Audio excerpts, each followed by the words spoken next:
salam kebajikan. Rahayu, rahayu, rahayu. Selamat pagi, selamat siang, selamat sore, dan selamat malam untuk sobat teknik yang ada di rumah. Perkenalkan, nama aku Erika Febriliani, mahasiswa Prodi Pendidikan Tata Kecantikan Universitas Negeri Semarang, Angkatan 2021. Selama 30 menit ke depan, aku akan menemani teman-teman untuk kulik dalam lebih lanjut tentang salah satu jurusan yang ada di Fakultas Teknik Universitas Negeri Semarang. Nah, mungkin di sini aku akan menjelaskan sedikit ya tentang apa sih itu Engineering Podcast. Jadi, Engineering Podcast adalah salah satu podcast yang ada di Fakultas Teknik yang membahas tentang keteknikan. Nah, untuk kali ini kita sudah kedatangan tamu spesial nih teman-teman. Di depanku nih sudah ada kakak cantik dari Fakultas Teknik gitu ya teman-teman. Mungkin kita bisa sapa dulu nih ya. Halo Kak Aska. Halo juga Erika. Gimana nih Kak kabarnya Kak? Alhamdulillah baik nih. Kalau Erika sendiri gimana? Alhamdulillah baik. Oh iya Kak, sekarang kesibukannya apa nih Kak? Kesibukan ini kan masih masa-masa UAS ya. Jelas kita ngerjain UAS dan kegiatan himpunan kan masih banyak juga ya. Iya. UAS aman Kak? Berharap aman. Tinggal ini ya, kalau di PKK tinggal bikin jobsit laporan gitu ya Kak ya? Bener, sama paling MKU masih minggu depan kan ya? Iya. Oke, untuk Kak Aska mungkin bisa perkenalan dulu nih Kak. Oke, sebelumnya selamat pagi, siang, sore, malam buat pendengar podcast ini ya. Perkenalkan, aku Koirunisa Aska, biasa dipanggil Aska dari Prodi Pendidikan Tata Busana Angkatan 2020. Di sini aku diundang sebagai Ketua Himpunan Mahasiswa Profesi Pendidikan Kesejahteraan Keluarga 2022. Salam kenal semuanya. Halo, salam kenal Kak Aska. Oke, jadi teman-teman, Kak Aska ini merupakan Ketua Himpunan Profesi dari Pendidikan Kesejahteraan Keluarga Fakultas Teknik Universitas Negeri Semarang. Nah, gini nih Kak, untuk sharing kita kali ini, kita kan akan bahas lebih dalam tentang apa sih jurusan PKK itu, gimana sih jurusan PKK itu gitu ya Kak. Mungkin nih Kak, untuk mengawali nih, aku mau tanya nih, gimana sih sejarah berdirinya sejarah PKK itu sendiri gitu. Mungkin ya kayak interview ini. Iya Kak, soalnya aku nih udah kepo nih Kak. Jadi mungkin bisa dijelasin prodi apa aja sih yang ada di dalam PKK itu sendiri gitu Kak. Mungkin bisa dijelaskan Kak Aska?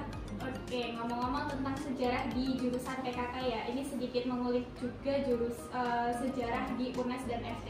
Jadi PKK tuh udah ada sejak FT terbentuk. Sejak UNES waktu itu masih jadi IKIP ya. Di tahun 1965 UNES masih IKIP, FT tuh masih Fakultas Keguruan Teknik, dan PKK tuh masih jurusan Teknologi Jasa dan Produksi, masih TJP. Sampai akhirnya IKIP jadi UNES, Fakultas Keguruan Teknik jadi Fakultas Teknik, terus TJP jadi PKK atau sekarang kita sebut dengan jurusan Pendidikan Kesejahteraan Keluarga. Itu sejarah sedikit tentang PKK ya. Terus untuk PKK sendiri tuh ada 4 prodi yang kalau dulu waktu masih TJP itu kita tuh cuma ada 3 prodi sebenarnya. 3 prodi, yang pertama tuh Prodi Pendidikan Kesejahteraan Keluarga Konsentrasi Busana, yang kedua Prodi Pendidikan Kesejahteraan Keluarga Konsentrasi Boga, dan prodi yang ketiga tuh Pendidikan Tata Kecantikan. Terus kemudian setelah jadi jurusan PKK berubah deh namanya jadi Prodi Pendidikan Tata Busana, Prodi Pendidikan Tata Kecantikan, Prodi Pendidikan Tata Boga, sama PKK murni nambah 1 prodi gitu, kurang lebih mengenai sejarah singkat tentang jurusan PKK dan prodi-prodi yang ada di dalamnya. Nah, jadi itu ya teman-teman untuk sejarahnya. Dan ini tadi kan mungkin sudah dijelaskan nih dari Kak Aska sendiri. Jadi di prodi yang ada di Pendidikan Kesejahteraan Keluarga itu ada 4 ya sekarang ya Kak. Ada Pendidikan Tata Kecantikan, Pendidikan Tata Busana, Pendidikan Kesejahteraan Keluarga, dan Pendidikan Tata Boga. Nah, mungkin ini nih Kak, aku mau tanya nih, kira-kira yang dipelajarin di masing-masing prodinya tuh kurang lebihnya gimana nih Kak? Biar teman-teman maba nih pada tahu gitu, ada gambaran gitu buat masuk ke PKK itu sendiri gitu Kak.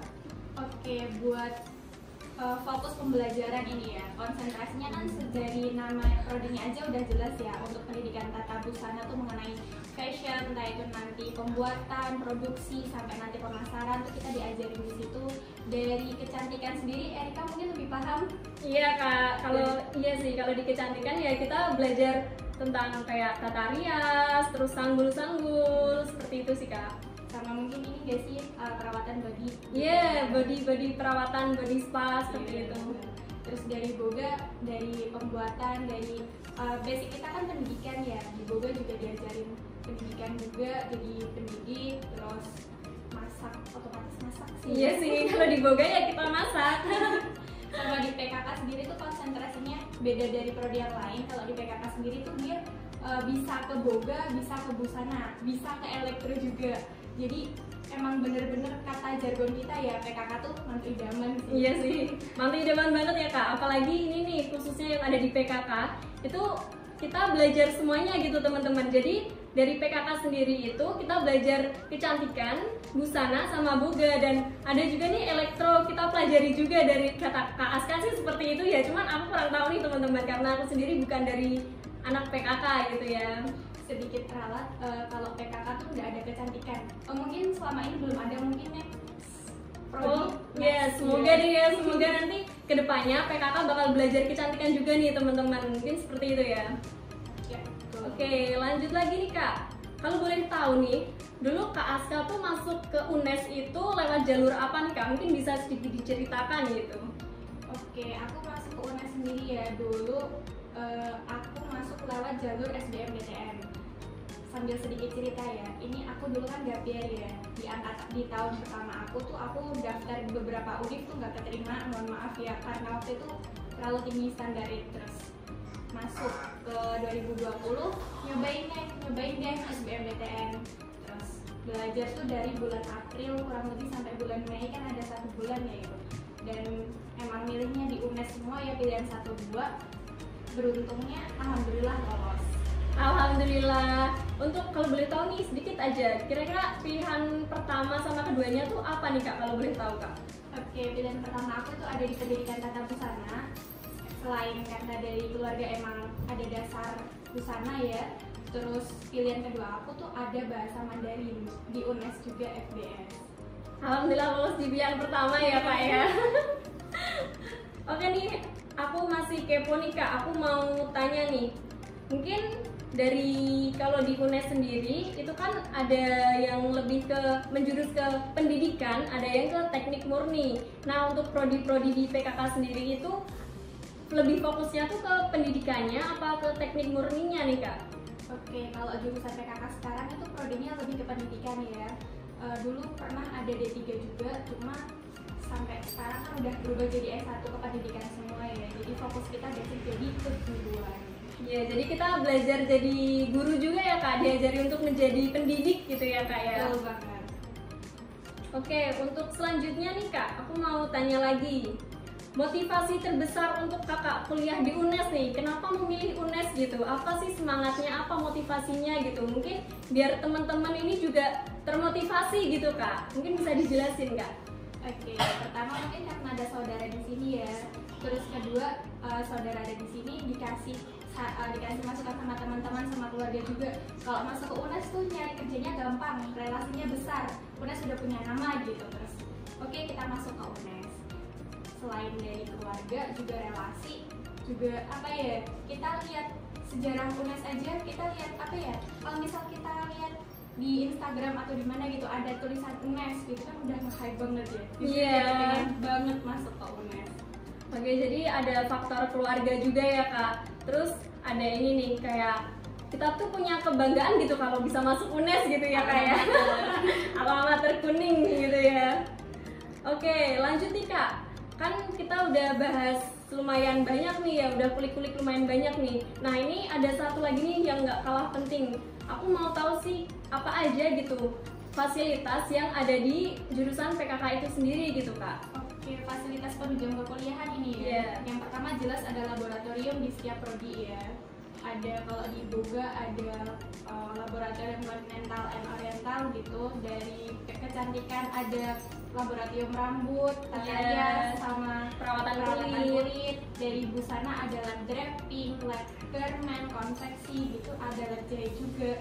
Terus selain laboratorium yang tadi udah disebut, ada juga ruang rapat di E7, di E11, sama ada juga ini gazebo yang bisa kita pakai buat diskusi gitu asik.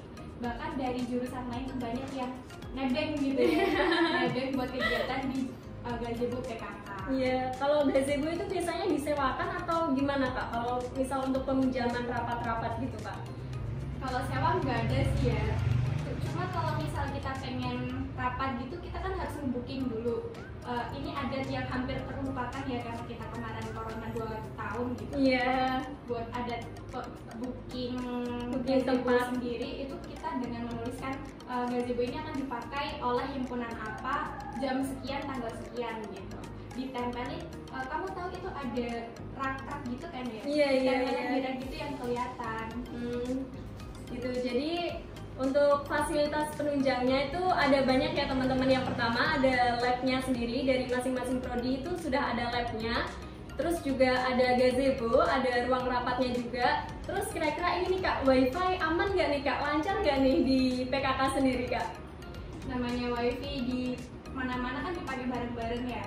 Kalau di gazebo sendiri kan kita lebih banyak kegiatan di gazebo ya. Itu wifi menurut aku kurang lancar ya. Cuma kalau misal pengen lancar, masuk aja ke salah satu lab, pasti nanti wifi-nya tuh lebih lancar. Kalau di Busana sendiri nih ya, aku kurang paham kalau di kecantikan. Kalau di Busana sendiri tuh lebih lancar di lab draping. Di lab draping di lantai 3 E10. Cuma kalau kecantikan gitu juga nggak nih? Kurang tahu sih Kak, kalau aku di kampus tuh jarang banget pakai wifi. Karena kalau kita ke kampus nih, masa hybrid gini kan, kita ke kampus cuman praktek ya. Nah, kalau praktek ya udah kita masuk lab itu langsung fokus ke prakteknya gitu, jarang main HP. Jadi kurang paham nih Kak untuk wifi di kampus kayak gimana gitu Kak. Oke, mungkin ini nih Kak, untuk kesulitan, aku mau tanya tentang kesulitan yang Kakak alamin dari awal perkuliahan sampai sekarang tuh kira-kira apa Kak? Oke, ngomongin tentang kesulitan pasti nanti ada sukanya juga kan ya, suka duka gitu. Pertama dukanya dulu. Kesulitannya tuh yang pertama, kita jangan kaget kalau nanti kanker ya.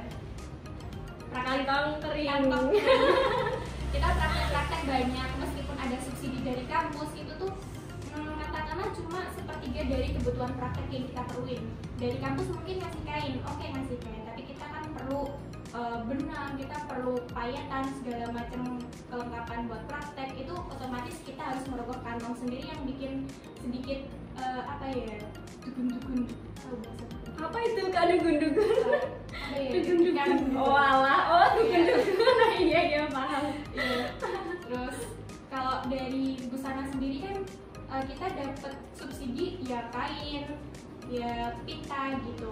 Kalau dari Boga tuh dapat bahan makanan gitu. Dari PKK kan ya dapat kain, ya dapat bahan makanan gitu ya. Kalau dari kecantikan kayaknya aku belum pernah dengar mereka dapat subsidi nggak sih? Kalau di kecantikan gini sih Kak, yang aku rasain dan aku alamin selama 2 semester ini, kita itu subsidinya berupa kosmetik ketika praktek gitu. Jadi kita kalau mau praktek itu kita bisa ngebon lah, istilahnya kita bisa ngebon kosmetik yang ada di lab itu. Terus kita setelah selesai praktek itu dikembaliin lagi gitu Kak. Jadi nggak bisa dibawa pulang kan? Iya, nggak bisa ya.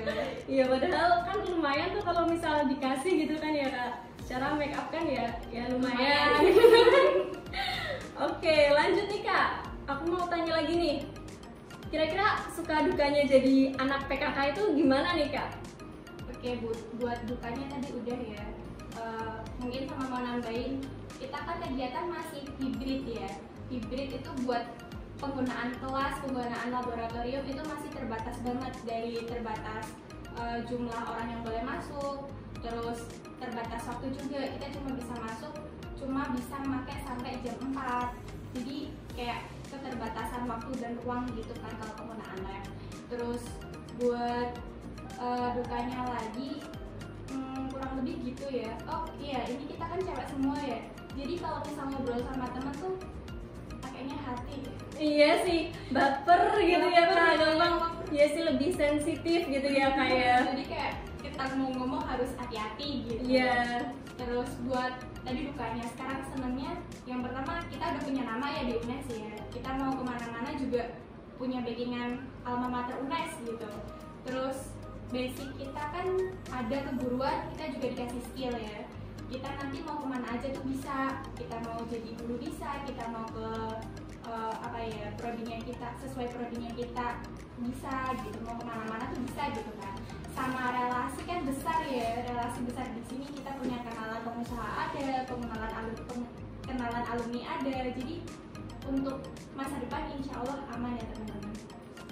Jadi itu bisa dibilang terkait prospek kerja gitu ya Kak ya? Bisa ke prospek kerja. Mungkin untuk lebih detailnya ada nggak nih Kak prospek kerja dari masing-masing prodinya itu Kak? Detail kerja dari prospek kerja dari masing-masing prodi ya. Mungkin sebelum masuk ke detailnya, masuk ke secara umumnya dulu nggak apa-apa ya. Buat secara umumnya kita kan basic guru, jadi keguruan. Nanti kita bisa jadi pengajar secara formal di sekolah-sekolah formal.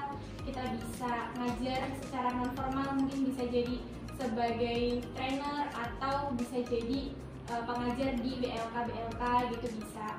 Terus selain menjadi pengajar, kita bisa juga jadi media suara atau pengajarnya PNS gitu. Pengakunya PNS kita juga bisa. Kita bisa dengan basic pendidikan kesejahteraan keluarga, kita bisa jadi konseli kesejahteraan keluarga.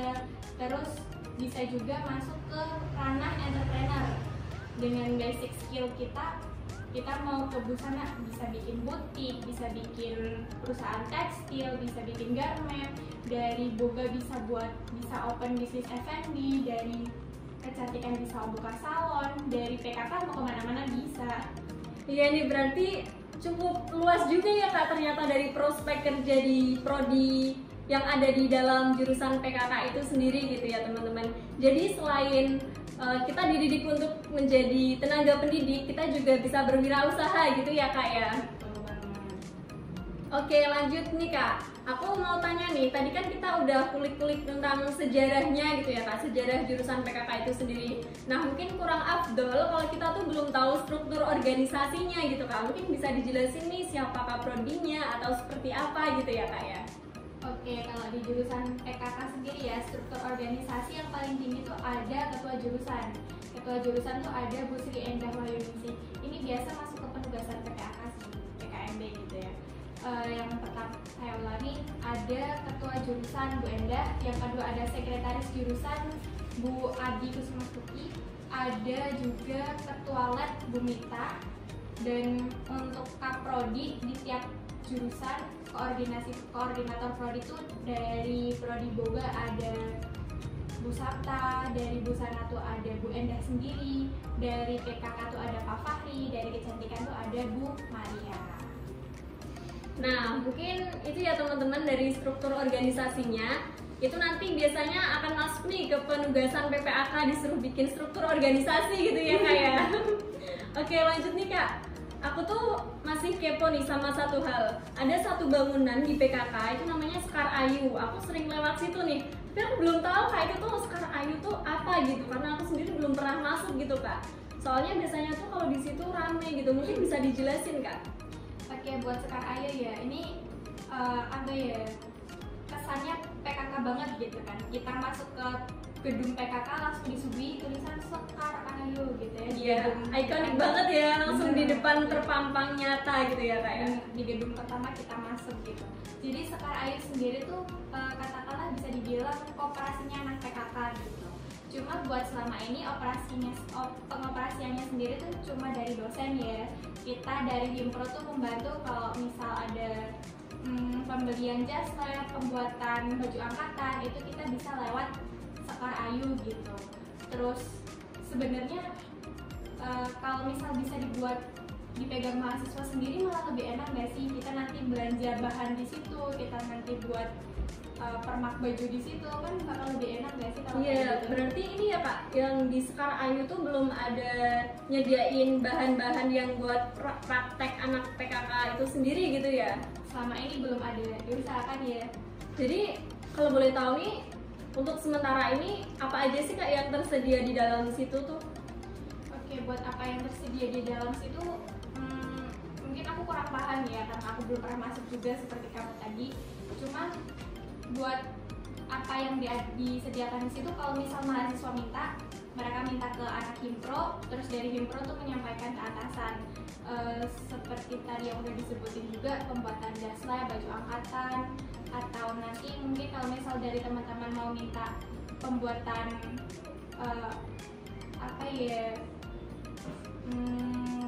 semacam kebutuhan praktek lainnya seperti itulah ya kak ya. Iya, kemungkinan bisa dinaikin ke atas sih. Oke, jadi untuk sementara nih dari Sekar Ayu sendiri masih dikelola oleh dosen ya kak ya. Dan harapan kedepannya Sekar Ayu bisa dikelola oleh mahasiswa sendiri dan menyiapkan atau memberi fasilitas gitu untuk peralatan-peralatan yang dibutuhkan oleh mahasiswa PKK itu sendiri gitu. Nah, ngomong-ngomong nih kak, ini kan udah mulai persiapan ke PPAK gitu ya, bisa dibilang kalau teman-teman nggak tahu nih, PPAK itu merupakan ospek gitu ya kak ya. PPAK itu ospek. Nah, sejauh ini sampai saat ini kira-kira dari jurusan PKK sendiri itu untuk ospeknya udah sejauh mana nih kak? Bisa dijelasin kak? Oke, kalau tadi di fakultas namanya PPAK, kalau di jurusan tuh namanya PKMD ya, pengenalan dan keakraban mahasiswa baru. Untuk sampai saat ini kita tag video ini, persiapannya kita kemarin udah ngebentuk kepanitiaan, kita juga udah beberapa kali rapat, dan ya rapat-rapat awal kan cuma bikin konsep kegiatan gitu ya, kurang lebih baru sampai situ sih buat kesiapannya sendiri. Kalau di fakultas sendiri kayaknya kemarin habis ini nggak sih pemilihan ketua panitia PPAK? Oh iya, dari PPAK, persiapan PPAK fakultas sendiri itu dari beberapa hari atau beberapa pekan yang lalu itu kita sudah memilih satu ketua panitia gitu kak. Nah, pemilihannya sendiri itu kita dilakukan secara terbuka, jadi bisa diikuti oleh seluruh mahasiswa fakultas teknik sendiri gitu. Nah, untuk terbentuk kepanitiaan itu juga baru sih kak, baru beberapa hari yang lalu, baru temu perdana juga gitu kak. Jadi untuk persiapannya masih sejauh ini masih persiapan untuk kepanitiaannya sendiri seperti itu kak. Oke, lanjut nih kak, yang terakhir sebelum ini kan udah mulai persiapan untuk masuk Camaba gitu ya kak ya. Nah, ada nggak sih kak pesan-pesan buat calon mahasiswa baru yang mau masuk ke UNES itu sendiri? Oke, pesan-pesan buat teman-teman yang mau masuk ke UNES ya. Pertama, gak usah khawatir ya, kalau di UNES sendiri itu biaya hidup itu terjangkau ya. Dari penyewaan kos, dari kita biaya hidup itu tuh bisa dibilang terjangkau ya. Terus buat lingkungan sendiri di UNES, karena di sekitaran gunung ya, kita tuh lumayan dingin, nggak sepanas Semarang kota yang ada di bawah gitu. Mungkin teman-teman di rumah bakal sedikit bingung, ini kok Semarang ada yang di atas, ada yang di bawah. Nanti ketika teman-teman masuk ke sini sendiri tuh udah tahu, oh Semarang atas, Semarang bawah tuh ini gitu. Terus agak nggak panas juga nggak sih di sini? Iya sih kak, ya meskipun kata orang-orang tuh kalau orang bilang Semarang tuh panas banget gitu ya kak, tapi di UNES sendiri tuh ya meskipun panas tapi kita kadang ngerasain dingin gitu ya kak ya. Ya pagi tuh masih ada dinginnya gitu. Kalau misal di kota-kota besar, kita ada deh di kota besar, kita tidur pun nggak bisa lepas dari kipas. Iya gitu ya. Betul. Kalau di sini tuh di malam masih bisa kedinginan, kita masih bisa pakai selimut. Iya. Bahkan aku sendiri nih kak, kalau di kos tuh malam-malam tuh jarang banget nyalain kipas loh kak. Nggak tahu kenapa, entah aku yang terlalu nggak suka sama kipas ya, karena kalau aku lihat temen-temenku kok mereka tuh kalau tidur pasti pakai kipas gitu, tapi aku kadang tuh nggak kuat gitu loh kak. Tapi tetap ya kalau siang tetap panas. Iya sih, kalau siang tetap panas ya. Sama di UNES sendiri kan kita kampus konservasi ya. Di kampus konservasi sendiri tuh udah kelihatan kan hijau-hijau gitu ya. Kalau misal kita mau duduk di sembarang tempat tuh udah otomatis ada pohon buat bernaung gitu, nggak usah khawatir kita mau duduk di mana. Nggak usah bingung cari tempat berteduh gitu ya kayak. Banget. Kita mau cari tempat duduk juga banyak, kita mau cari lapangan buat tiduran juga ada. Bahkan kalau di FT sendiri flora faunanya tuh keren banget ya. Beraneka ragam banget tuh. Kita baru mau masuk ke fakultas teknik udah disambut sama si kulu-kulu. Apa tuh kulu-kulu? Kalkun? Iya ya, banyak banget tuh kalkun di depan FT tuh. Bener. Kita masuk tuh udah ada kali 3 atau 4 gitu, udah berbaris mereka pagi-pagi tuh. Iya. Kalau beruntung bisa sampai dikejar juga sama dia gitu kan. Ini juga Kak, aku tuh pernah lihat ada monyet pagi-pagi sekitar jam 6 tuh ada di depan kimia tuh ada monyet Kak. Depan ini Iya. sampai depan situ. Iya. Oh iya. Apalagi kalau misal ke gedung PKK, enggak sih sebenarnya, ke bagian ujung yang dekat belakang bagian pohon-pohon itu kita bakal sering lihat monyet sih. Kayak cuma sekarang kan udah banyak mahasiswa masuk ya, Iya, udah banyak betul. lalu lalang, jadi Iya. buat ngelihat mereka tuh kesempatannya kecil gitu. Iya, mereka juga malu-malu gitu. Bener. Tapi sekalinya bisa lihat monyet tuh, kalau misal mereka datangnya berombol gitu kayak asik banget. Iya, berbaris mereka tuh kayak Berbaris, iya sama lompat-lompat. anak-anaknya kayak gitu ya. Pernah lihat apa Iya, gitu? jadi kita tuh ke kampus tuh kayak refreshing gitu ya kayak. Jangan lupa sama ayam kate di depan dekanat. Oh iya, ada tuh banyak. Oke, jadi untuk temen-temen nih yang mau masuk ke UNES, terutama ke Fakultas Teknik itu sendiri, nggak usah ragu ya teman-teman. Karena yang pertama nih, kita di UNES tuh untuk biaya hidup, biaya kos, dan biaya makan, kita itu udah sangat terjangkau gitu ya teman-teman. Dan yang kedua, untuk lingkungannya juga kita nggak terlalu panas gitu, nggak seperti Semarang pada umumnya gitu ya teman-teman. Oke, untuk selanjutnya nih Kak, sebenarnya aku tuh masih pengen ngobrol banyak gitu sama Kak Aska, tapi sayangnya waktu kita sudah terbatas gitu Kak. Sayang sekali kita harus mengakhiri perjumpaan kita kali ini gitu Kak. Mungkin kedepannya kita bakal ketemu lagi nih di gedung PKK atau di Sekar Ayu gitu ya Kak ya. Oke, sebelum berakhir nih Kak, biasanya kan di setiap himpunan nih ada jargon nih Kak. Kalau boleh tahu apa sih jargon dari jurusan PKK itu sendiri gitu Kak? Oke, jargon ya. Kalau di PKK sendiri sesuai banget sama kita anak PKK ya. Mungkin aku ajarin dulu bentar ya. Boleh. Mereka udah tahu tapi tetap aku mau ajarin. Iya. Kalau misal kita jargon tuh ada tiga kalimat. Kalau misal aku bilang yang pertama, kalau misal aku bilang PKK, jawabnya pasti bisa. Yang kedua PKK luar biasa. Yang ketiga PKK Mantu idaman. mungkin boleh bareng-bareng aja kali ya. Oke. PKK Pasti bisa. PKK Luar biasa. PKK Mantu idaman. Gini apa gini sih Kak? begini sih Oh, sebenarnya. oh iya, udah nggak apa-apa ya, intinya gitu ya teman-teman.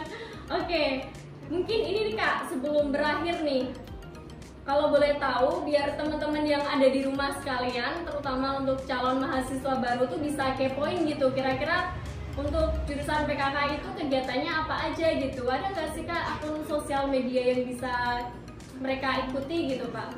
Oh, tentunya pasti ada ya. Kalau Instagram sendiri kita ada media sosial, pertama di Instagram sama di YouTube. Kalau Instagram di @himpropkk @himpropkk_unes, dan untuk YouTube sendiri bisa buka juga himpropkk_unes gitu ya. Terus buat ini kan Camaba juga ya, teman-teman calon mahasiswa baru bisa juga kepoin IG PKMB PKK UNES gitu. Di situ nanti bakal ada keterangan kegiatan mengenai PKMB, alur-alur kegiatan, nanti apa aja yang perlu dilakuin tuh bisa dibuka di IG PKMB PKK UNES. Nah, oke, untuk teman-teman nih, terutama calon mahasiswa baru, jangan lupa di-follow supaya untuk kegiatan-kegiatan ospek selanjutnya kita bisa mengikuti di akun sosial media tersebut gitu ya Kak ya. Untuk terakhir nih, aku ada pesan nih buat teman-teman calon mahasiswa baru. Pesan dari aku, siapkan diri kalian sebaik mungkin, persiapkan mental, fisik, dan finansial untuk masuk ke dunia perkuliahan.